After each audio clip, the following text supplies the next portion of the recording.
Ah, Cinderela. Um dos meus filmes favoritos da Disney. Eu sei que muita gente talvez nem dê tanta atenção pra ele nos dias de hoje, mas eu pessoalmente sigo adorando ele. Eu acho que ele tem um dos melhores estilos visuais de qualquer outro filme da Disney e uma das melhores princesas, considerando que ela foi uma das primeiras a saírem. Mas você sabia que esse filme secretamente tem uma arma de doutrinação comunista? Ok. Mentira, o filme não tem nada disso. É provavelmente acidental que isso tudo tenha acontecido. Mas é interessante a gente analisar de fato a temática do filme. O que eu quero dizer quando Cinderela fala tanto de capitalismo como de socialismo na nossa sociedade atual? E também como que um filme pode mudar de significado ao longo dos tempos? Vamos dar uma olhada. Bom, primeiro vamos analisar Cinderela como um todo. A básica história é a que todo mundo conhece. Cinderela é uma menina que perdeu o pai logo após ele ter se casado com uma madrasta má. Dita madrasta transforma a vida dela no inferno, rebaixando ela de importância no nível da hierarquia familiar e permitindo que as duas irmãs malvadas dela subam ainda mais nessa mesma hierarquia. O objetivo dessa madrasta é claro, ela quer subir mais e mais nessa hierarquia, e ela vê que a Cinderela tem um grande potencial, e por isso ela quer deixar a Cinderela lá embaixo, para que ela consiga subir mais e mais com pouco esforço. Isso tudo leva a um grande baile que vai ter. Dito baile que a Cinderela inicialmente parece que vai ser negada ao acesso por não ter um vestido adequado. O que parece ser uma oportunidade ideal para que as irmãs conheçam o príncipe, ele se case com as irmãs e que as irmãs possam ter ainda mais ascensão social. Mesmo elas tendo mais possibilidade de ascensão social, a gente vê ao longo do filme que a Cinderela é muito mais competente. Não só em tarefas da casa, como ela tem uma melhor aparência, é muito mais interessante e é uma pessoa, em geral, muito mais bem construída. Pelo menos em termos de personalidade. Então, obviamente, a gente fica do lado dela. Ela não ir ao baile é uma clara injustiça com ela por motivo nenhum. Por simplesmente pessoas que estão acima dela quererem rebaixá-la. E não só rebaixá-la, mas rebaixá-la em prol do benefício próprio. Mas Cinderela não vai desistir. Cinderela, com a ajuda de seus amigos, juntando e mostrando que a união realmente faz a força, consegue um vestido pro baile. Até que tem uma cena muito interessante com as irmãs. As irmãs veem que o vestido da Cinderela na verdade é feito de partes recicladas dos vestidos antigos delas. E por isso elas começam a rasgar o vestido. Essa cena significa que as irmãs veem claramente que o esforço da Cinderela não é válido. Não importa que a Cinderela tenha conseguido fazer todas as tarefas e ido por todo o esforço de conseguir o diabo do vestido. Ela não tá no mesmo padrão de hierarquia social que as duas irmãs estão. E, portanto, ela não tem a mínima condição de ir ao baile. Inicialmente, só bala Cinderela. As outras pessoas do baile podiam muito bem ter validado o esforço dela, mesmo as irmãs e a madrasta não tendo. Agora, com esse vestido rasgado, ela não tem mais jeito. Ela não vai entrar no baile. Mas aí que vem a parte interessante e que gera toda essa situação. A Cinderela consegue uma ajuda milagrosa na forma de uma fada madrinha. Dita fada madrinha dá a Cinderela todas as oportunidades que ela precisa para ir ao baile.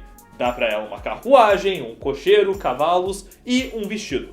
E o resto vocês já sabem, mas que não é tão importante para nossa teoria. A Cinderela vai ao baile, conhece o príncipe, mostra que por causa do seu intelecto ela consegue conversar com ele muito mais, e é claro também pela sua beleza, mas vamos considerar que isso aí era um filme dos anos 50, então vamos passar pra frente. Ela perde o sapatinho, tendo que fugir na meia-noite, o que possibilita o príncipe a encontrar ela depois, mesmo ela não estando mais no estado de beleza que ela antes estava. Portanto, o filme parece nos indicar que mesmo a Cinderela tendo começado por baixo, que apenas com o esforço dela que ela conseguiria atingir a tão desejada ascensão social. É simples dizer que na vida real não é bem assim que funciona.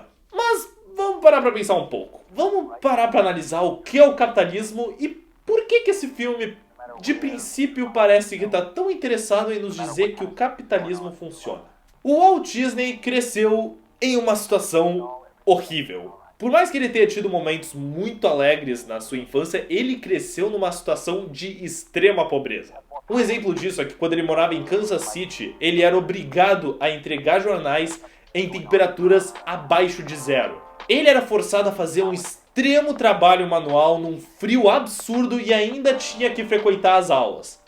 Mas ele se esforçou, e se esforçou, de fato, isso ninguém pode tirar dele. Ele fez um esforço absurdo e eventualmente esse esforço acabou dando resultado. Ele conseguiu a carreira inteira dele, conseguiu um estúdio e conseguiu fazer os filmes que ele tanto queria fazer. E conseguiu elevar a arte da animação para outro patamar com a ajuda de toda a sua equipe e dos seus animadores. Não dá pra gente negar o impacto que essa equipe teve por causa que todos os elementos dela eram muito bons. Eles eram liderados por alguém que tinha uma visão muito boa e todos eles eram os mais talentosos das suas respectivas áreas. Os animadores que trabalhavam para a Disney eram o melhor calibre da época. Inclusive, a maioria deles revolucionou várias práticas da animação. Mas isso não significa que eles eram todos tratados iguais. Quer dizer, por muito tempo eles foram. Quando o estúdio ainda era um estúdio muito menor, quando estava acontecendo a produção dos primeiros filmes do estúdio, como Branca de Neve e Pinóquio, o estúdio era visto como uma segunda família. O Walt Disney era visto como o alegre tio Walt. Ele era aquela pessoa querida, abraçável, amigável e que sempre estava ali para fazer o certo. Só que conforme o estúdio começou a crescer e as coisas começaram a mudar lá pela Segunda Guerra Mundial, as coisas ficaram um pouco mais complicadas. Com tanta gente trabalhando no estúdio, o Walt Disney não tinha como ter esse mesmo controle de qualidade e não conseguia tratar todo mundo da forma como era mais merecida. Antes, ele podia, por conta própria, olhar quem estava fazendo mais trabalho e julgar se essa pessoa merecia determinado pagamento. Com um estúdio tão grande, isso claramente gerou que muita gente virasse um baita puxa-saco dele. E o Walt Disney, sem poder lidar com tanta gente, acabou dando muitos privilégios para pessoas que talvez não merecessem. Por esse motivo, muitos no estúdio estavam extremamente entusiasmados quando foi criado o primeiro sindicato para animadores. E todos os grandes estúdios já tinham assinado com eles, exceto a Disney. Mas aí que a coisa fica um pouco complicada. O Walt Disney, por mais que sempre querendo melhor para os seus animadores, era muito apolítico nesse sentido. Ele, como tinha crescido num ambiente de extrema pobreza, achava que se tu simplesmente trabalhasse duro, que tudo viria naturalmente e que a grande mão do mercado eventualmente ia fazer você ter a melhor vida possível. Na vida real isso não é verdade, a gente sabe que várias pessoas são, até hoje, separadas por sua raça, classe, gênero. Enfim, o que aconteceu pro Walt Disney na verdade foi uma chance de 1 em 1 milhão. Não teria acontecido com mais ninguém. E por dar ouvido a pessoas que não mereciam, o Walt Disney acabou ficando contra a ideia de se juntar a um sindicato que proporcionaria condições igualitárias aos animadores. Isso acabou gerando a famosa greve dos animadores, que gerou uma rixa absurda no estúdio e que por muito tempo o próprio Walt Disney não conseguia ser mais aquele mesmo e caloroso tio Walt. Foi só depois da guerra que terminaram alguns filmes mais baratos que ele tinha feito, que ele voltou a fazer os filmes mais grandiosos com Cinderela, Alice no País das Maravilhas, Peter Pan, e que ele começou a desenvolver o projeto Disneylandia, que ele começou a se reanimar com os seus animadores. Poxa, não foi intencional, não foi um trocadilho intencional, eu juro. Eventualmente, depois da greve, o Walt Disney cedeu e assinou com o sindicato. E logo quando ele começou a voltar a ser aquele chefe mais caloroso e mais próximo com seus empregados, é que ele lançou Cinderela. E inclusive, Cinderela tem o pedaço de animação favorito do Walt Disney. É aquele momento em que o vestido rasgado da Cinderela se torna um lindo vestido de baile perfeito. Porque para ele simbolizava finalmente ter saído da pobreza depois de trabalhar extremamente duro e que o destino finalmente deu para ele uma chance. Então, claramente, a gente pode ver que o filme está tentando nos falar sobre capitalismo. O que o filme está querendo nos dizer é que, eventualmente, independente dessa circunstância, se tu trabalhar duro e seguir os teus sonhos, que eventualmente tu vai conseguir ter a tão querida ascensão social. Mas, como eu mesmo disse, isso não é verdade. Questões de gênero, raciais, econômicas, isso tudo impede a ascensão social de forma justa.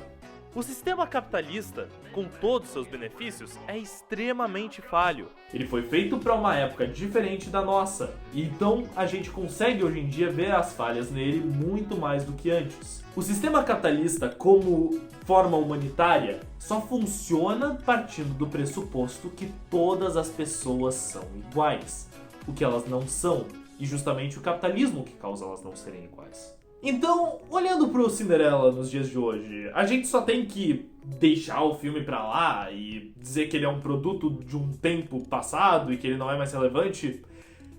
Eu digo que não. Vamos parar pra pensar. A Cinderela estava muito embaixo na hierarquia social da família. As irmãs estavam muito mais alto. E como é que a Cinderela conseguiu ter a ascensão social que permitiu ela a passar das irmãs?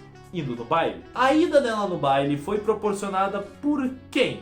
Pela fada madrinha. Então, digamos que numa questão de hierarquia social, a Cinderela estivesse aqui e as irmãs aqui. Quando a fada madrinha proporcionou aquele vestido novo e a carruagem e os cavalos e o cocheiro para ela, a Cinderela automaticamente conseguiu subir pro mesmo pé de igualdade das irmãs. Estando no mesmo pé de igualdade dessas ditas irmãs, foi que a Cinderela conseguiu mostrar o seu valor. Pelo trabalho duro, por ser uma pessoa mais interessante e mais charmosa. Pelo amor de Deus, não levem isso de forma literal. Isso é uma metáfora. Então, o que a gente pode levar de lições desse filme? A Cinderela só conseguiu o príncipe no fim das contas porque ela foi dada uma oportunidade em que ela teria o mesmo pé de igualdade das duas irmãs. Como que a gente pode aplicar isso na nossa vida real? Considerem o seguinte: se todo mundo tivesse o mesmo pé de igualdade, digamos uma renda mínima universal, uma escolaridade obrigatória,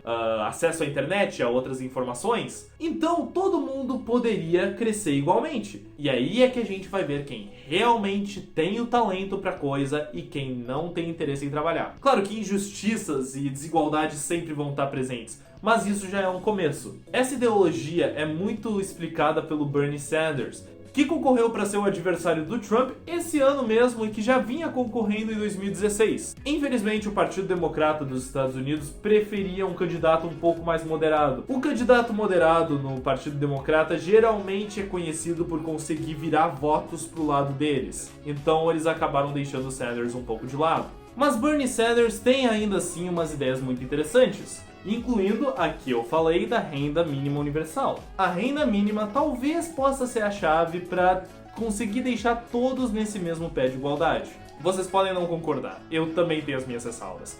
Mas é muito interessante analisar como um filme de tanto tempo atrás pode mudar de significado ao longo dos tempos e com novas descobertas ideológicas. Mas então passa, isso significa que eu não vou mais poder gostar do filme. Eu sou um ultracapitalista e eu não gosto de comunismo. Bom, a ideia era socialismo, não comunismo, mas se tu quer botar assim, tudo bem. Isso que é legal, tu não precisa ter nenhuma ideologia pra gostar desse filme. Tu pode simplesmente gostar com uma história de uma pessoa injustiçada que trabalhou muito e eventualmente conseguiu realizar o seu sonho. Mas, por outro lado, é muito interessante olhar as ideologias que tem por trás dessa história e como, analisando profundamente até os filmes que parecem a princípio ser mais simples, a gente pode ter um conhecimento muito maior sobre o nosso mundo.